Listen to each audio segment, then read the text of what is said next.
ممنوع دخول الضعفاء. أكلة النهاردة للأكيلة بس، شوربة الكوارع، وهنعمل منها كمان شوربة الكوارع بالكريمة المخلية. بس قبل ما نبدأ، لو أول مرة تشوفوني ما تنسوش تعملوا لايك وشير للفيديو لو عجبكم، وتعملوا اشتراك للقناة. أنا معاكم من مطبخ عامر. نصلي على النبي ونبدأ معانا كده نشوف ايه هي أسرار وتكات شوربة الكوارع من غير ما يكون فيها أي ريحة زفارة، ولا ان احنا نسلق الكوارع ونرمي المية بتاعتها بتاعت أول سلقة، ولا كل الكلام ده. وهتشوفوا ازاي الشوربة تطلع معانا شكلها تحفة. تمام. معايا بقى مكعبين أو 3 من الزبدة. حطيت فيهم شوية خضار كده أساسي. معايا مثلا بصلتين، قرن واحد فلفل رومي، 4 فصوص من الثوم. معايا طماطميتين بس لازم يكونوا متقشرين، لان كل الخضار ده احنا اصلا مش هنلاقيه في الشوربه، هيدوب معانا تماما. ولو هي بقشرها هتلاقي القشر بس هو اللي موجود. تمام. ومعايا برضو حوالي 5 فصوص من الحبهان، وبدات اشوحهم كده تشويحه مع بعض لغايه ما شميت ريحتهم، ورشيت عليهم معلقه من الفلفل الاسود. وبعد كده نزلت بالكوارع بتاعتي المغسوله زي الفل طبعا. زي ما تحبي بقى، متقطعه بقى ايه زي ما تحبي. خلاص هبدأ بقى اشوحها مع الخضار بتاعي ده.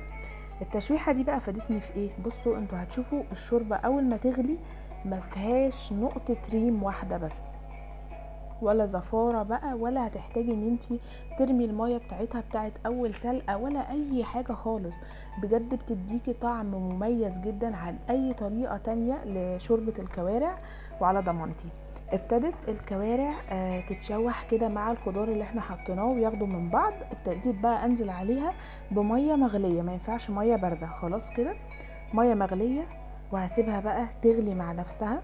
هعلي عليها في الاول، بعد كده ابدا اوطي عليها عشان تستوي على رواق كده، ومش هحط الملح في الاول. زي ما انتوا شفتوا ان الشوربه ما فيهاش ريم خالص خالص، والله انا ما شلتش منها الريم اصلا، ما كانش فيه ريم اساسا. بصوا طالعه الشوربه شكلها عامل ازاي.